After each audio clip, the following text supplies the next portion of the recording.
Okay, Eddie G's Music World. This is January 14th, 2020. Is this my first show of the year? I I don't even know. I forget. Okay, this is the absolute definition of winging it.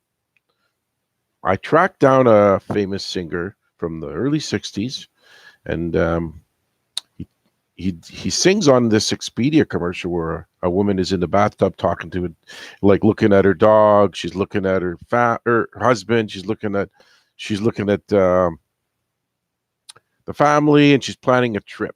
But in the background, foreground actually, Clarence Frogman Henry, a legendary singer from New Orleans, is they're using his song. I don't know why I love you, but I do. I don't want to start playing it. If you want to look it up on YouTube, it's I don't know why I love you, but I do by Clarence Frogman Henry. Now, he agreed to be on the show, but he also said he didn't say when. Now, Mark Norman, a famous comedian, said, wait till 12, but it's 12 my time, but 11 o'clock his time. Now, I should have asked him when to call. So I am super winging it. It's going to be close. I don't know what the man's going to, I know what I'm going to ask him, and he's a very cordial, friendly guy, but I don't know how it's going to go because he could be sleeping. So I'm giving it a crack. It's my absolute, you know, it's worth it. Let's just try. I don't think it'll ruin his life if I wake him up. Okay, let's try. Mm-hmm.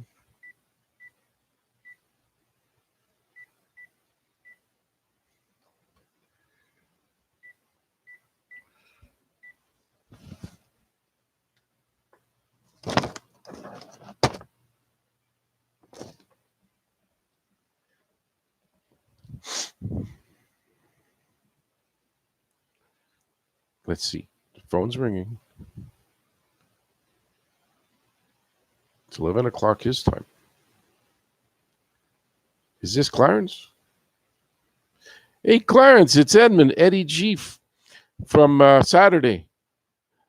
I talked to you about the Expedia commercial, and you said you'd come on my shows, and I'm so thrilled you answered the phone.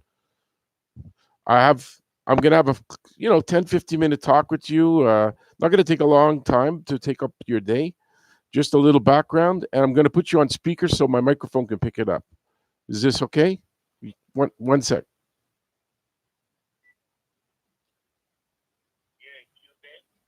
Yeah, I'm in Quebec.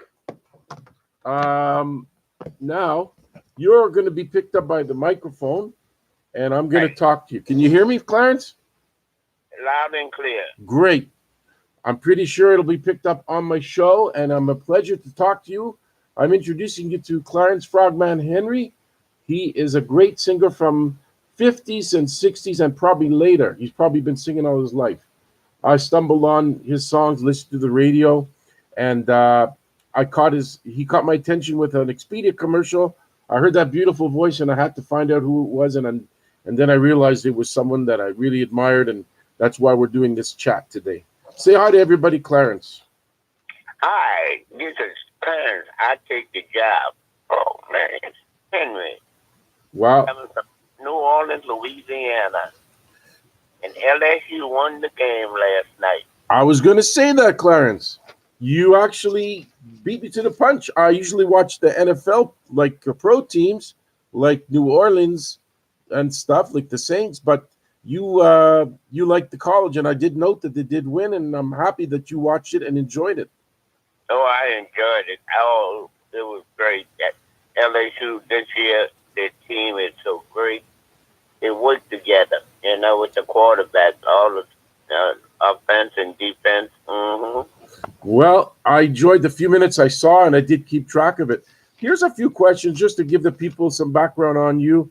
When you found your first contract, Clarence, how old were you? I was 19 years old when I signed my first contract with Chess Recording Company. Mm-hmm. You must have seen Muddy Waters. I heard in a Led Zeppelin book that he was around sweeping the floor afterwards and helping out around the studio. Did you remember that? Right, right. Yeah. Oh, they was around just all day, you know. Yeah, that must have been something to be there. Did you have an agent when you started your journey through the music business? I did. I was with Gail, then Gail, one booking agent, but mostly Bob Astor was my manager. Right. He was my agent, you know. He was an agent, and he worked for different ones, you know. And I stayed with him till he died. Right. So he at least guided you hopefully well and made sure you were taken care of with all the publishing and the songwriting and commercials that could come, that you were compensated, I hope. Right, right. Oh, he helped me. You know, he was a great manager, and he didn't take my money. You know, like a lot of managers took, you know, certain artists their money. You know, and I he took me all over the world. You know, all down Family Suriname, New Zealand, uh, France, England, and Germany. You know, all over Canada. I know that like when you first heard your song, the first time you heard your voice on the radio, where were you? Do you remember that? The first time I was in New York. And you heard it. Wow, you must have been absolutely through the roof. But the first time I heard myself, my record was right here in New Orleans, where I live at now. And I was driving the car and almost made a wreck because Ain't Got No Home was playing, you know. I And can I said, imagine. wow, you know. That's something to be proud of because you were in that studio, you did all that work. I know from reading a little bit about you that you opened for the Beatles and Elton John. You did you have talks with them? Did you interact with them? If so, what was the that like with those two acts? Well, what happened, my manager, Bob Astor, was working with GAC, and he booked the Beatles, and he put me on the show. And I did 18 dates with the Beatles, and 3 days we had for vacation, you know, off. We had 3 days off down in Key West, Florida. And it was a gas because Paul McCarthy, he was a great friend of mine, and along with Bill Black, combo singer, the three of us was the three musketeers. We went and did everything together. That sounds like an unbelievable experience. The Beatles were storming the world, and you were part of it. I mean, that's hard to look. That's like amazing. That's a story that you never hear from people too often. How about Elton And John? Elton John, what we were, that's when Katrina, and we went up to New York and bought all the New Orleans artists in New York. And what happened, I was getting ready to go do a show in New York. And Elton, while I was being dressed, Elton John came in my room where we was, and he was looking for Frogman, and I met Elton John. It was a gas, you know. Also Jimmy Buffett. Wow, that Jimmy Buffett's he's had an unbelievable career. I mean, he only had 5 or 6 hits, but the guy books arenas, parrot heads. They come from everywhere just to hear him. He's amazing. Jimmy Buffett, man, he even put my name in his one of his songs, you know.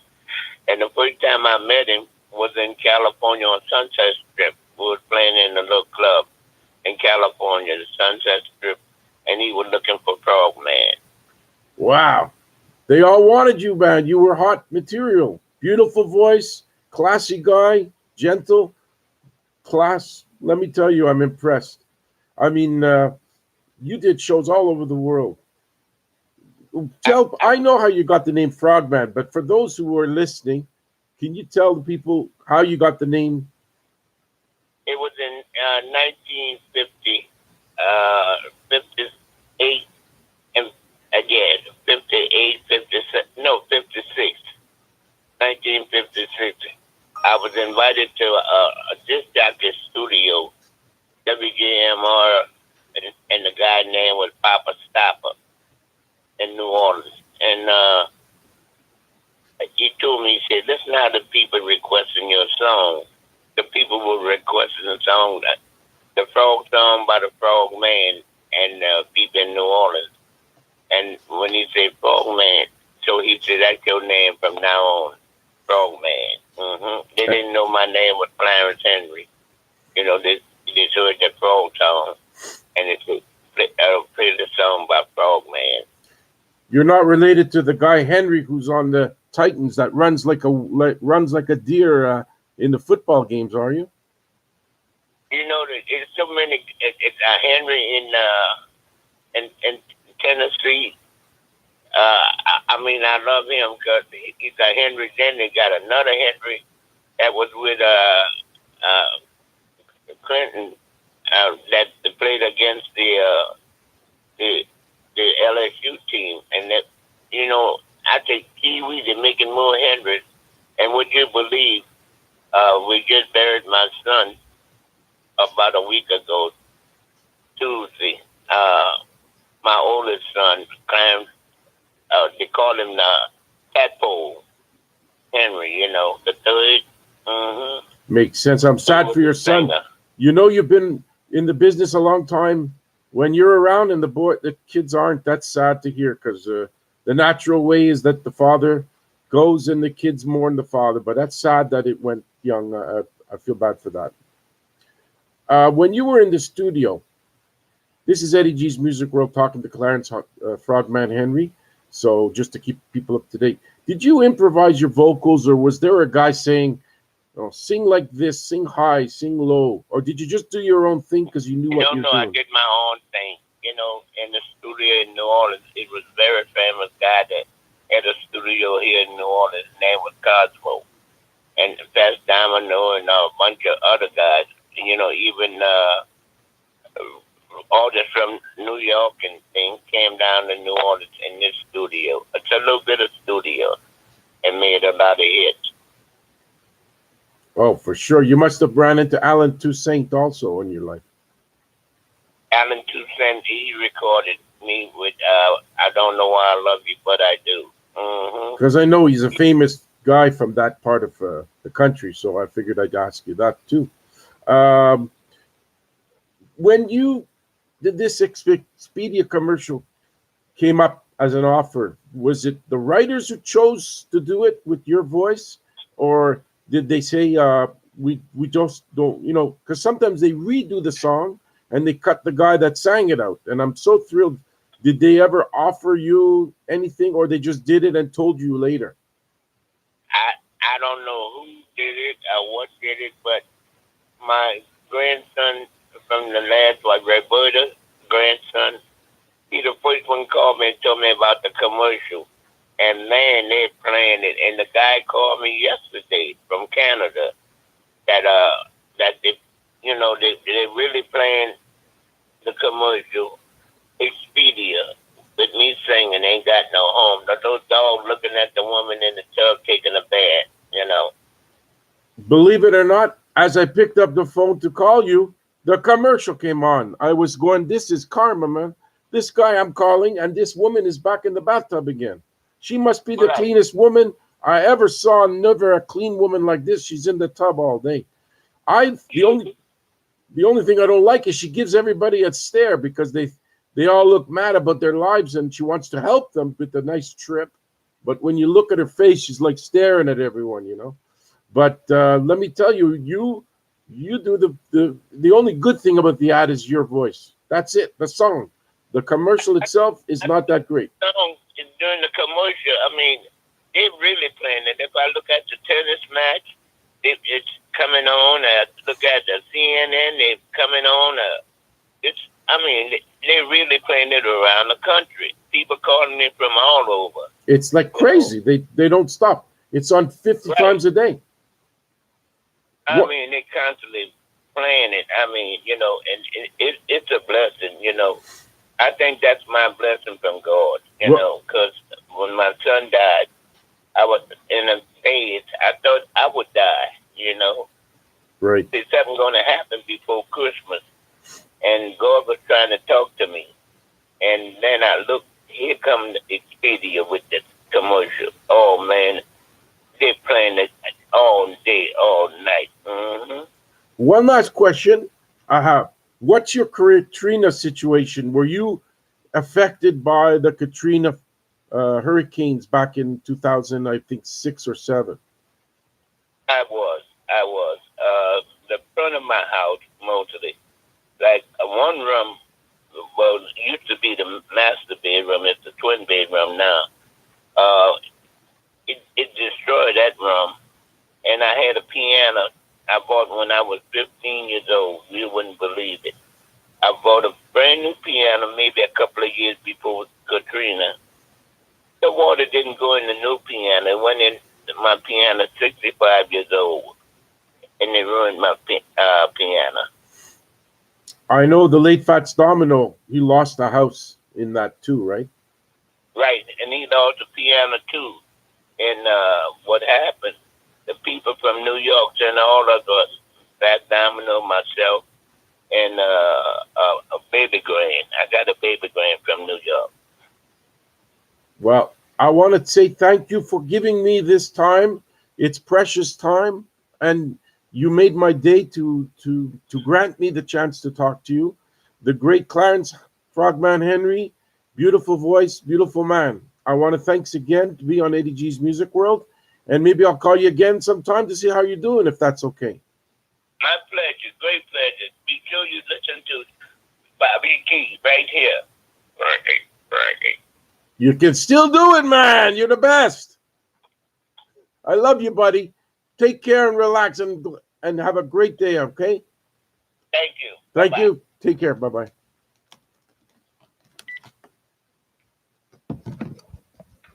Well, I certainly hope it came out okay. Audio, the man gave me his time. I really appreciate it. I'll listen back, and hopefully you can make his voice out and my voice out. And I prepared as much as I could, and it's rare to have a chance to talk to such a guy with so many experiences in music and talk about life that he's been through. And he nothing was rehearsed. I asked him, he answered. That's all it was. Eddie G's Music World. Pleased to say, I talked to Clarence Frogman Henry, inspired by the Expedia commercial that is on 25, 50 times a day for the last 2 months. So I'm going to end the show and listen back, and hopefully you guys will listen to Eddie G's Music World. Thank you. January 14th, 2020. Bye-bye.